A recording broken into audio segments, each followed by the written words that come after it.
Bismillahirrahmanirrahim. Assalamualaikum warahmatullahi ta'ala wabarakatuh. Alhamdulillahi rabbil alamin. Wabihi nasta'inu ala umuri dunya waddin. Wassalatu wassalamu ala asrafil anbiya'i wal mursalin, ala sayyidina Muhammadin wa ala alihi wa sahbihi ajma'in. Amma ba'du. Rabbi sahri sadri wa yassirli amri wahlul 'uqdatam min lisan yafqahu qawli.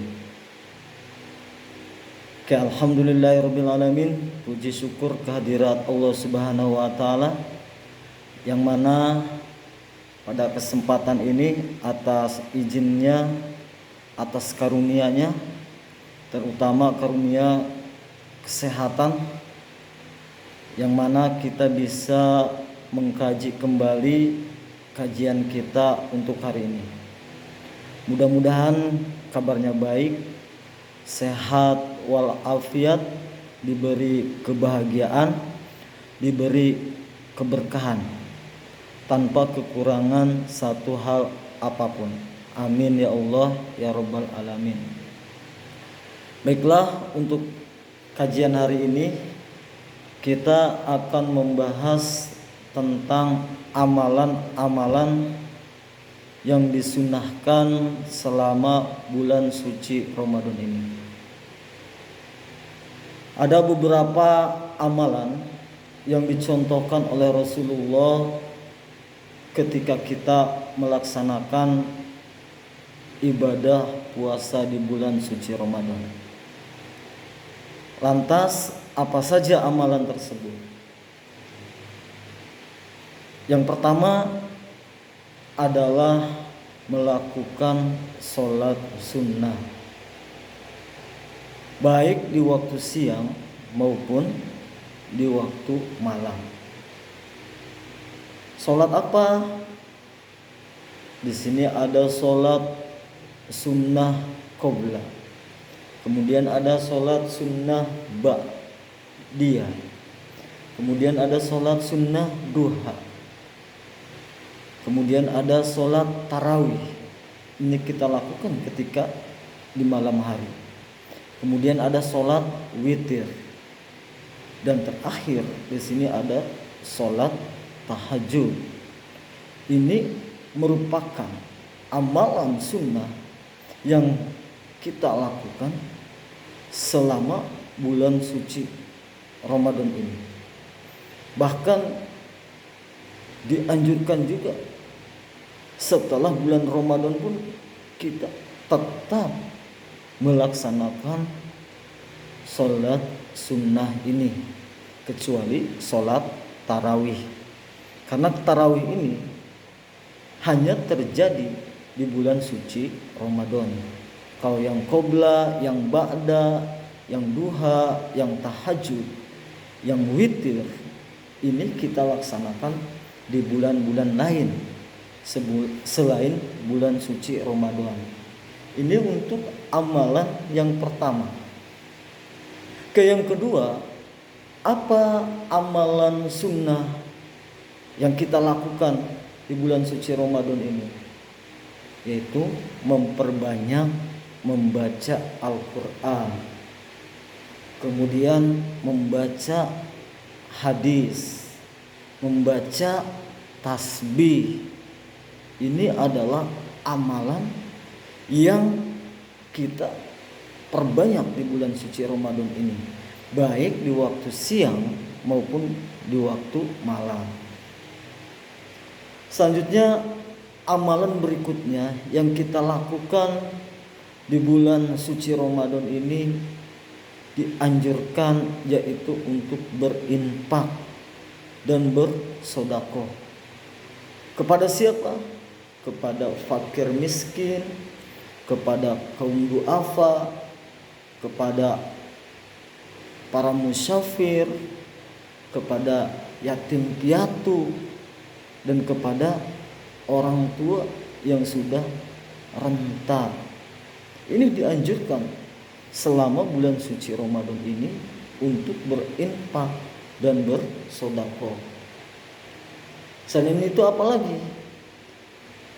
Berinfak dan bersedekah ini bisa berupa uang. Sedangkan yang kedua juga bisa berupa makanan. Ya. Makanannya bisa untuk berbuka atau takjil. Ini pahalanya luar biasa sekali.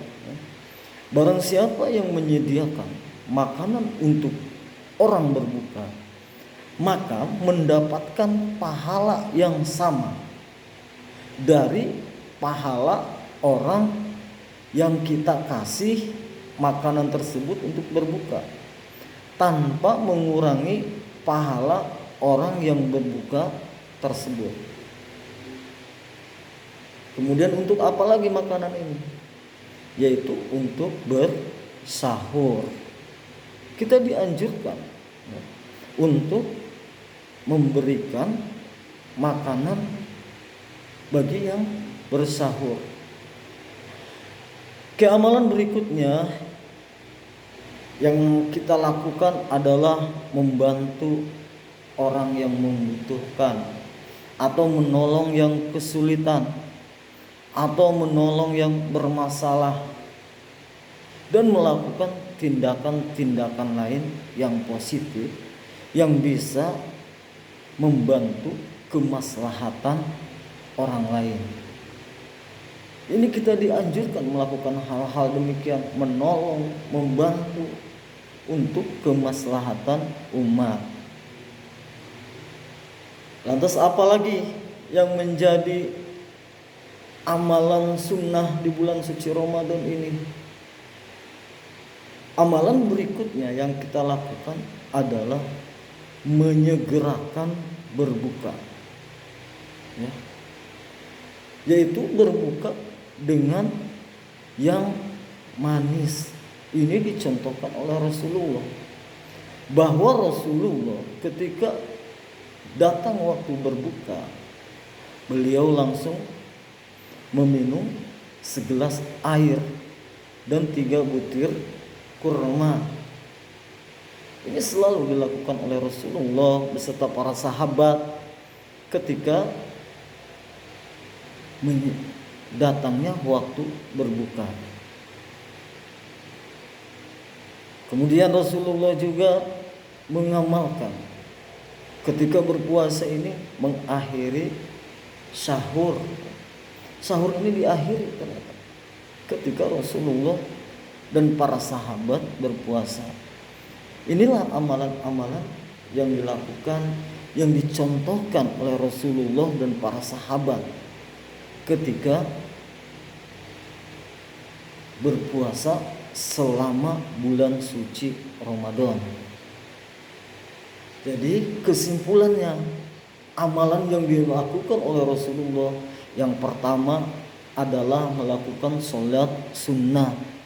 Kemudian beliau memperbanyak membaca Al-Quran, hadis dan tasbih. Kemudian berinfak dan bersedekah. Kemudian membantu, menolong orang lain yang kesulitan. Ini dilakukan oleh Rasulullah. Dan terakhir yaitu menyegerakan berbuka dan mengakhiri santap sahur. Alhamdulillahirabbil alamin. Kiranya inilah kajian kita pada kesempatan hari ini. Semoga bermanfaat, semoga bisa dipahami, semoga bisa diamalkan oleh kita semua, khususnya bagi saya pribadi. Yang benar berasal dari Allah Subhanahu wa taala, yang salah berasal dari kesalahan saya pribadi. Wallahu a'lam bishawab. Wallahu muwaffiq ila aqwamit thoriq. Hadanallahu wa iyyakum ajmain. Wassalamualaikum warahmatullahi wabarakatuh.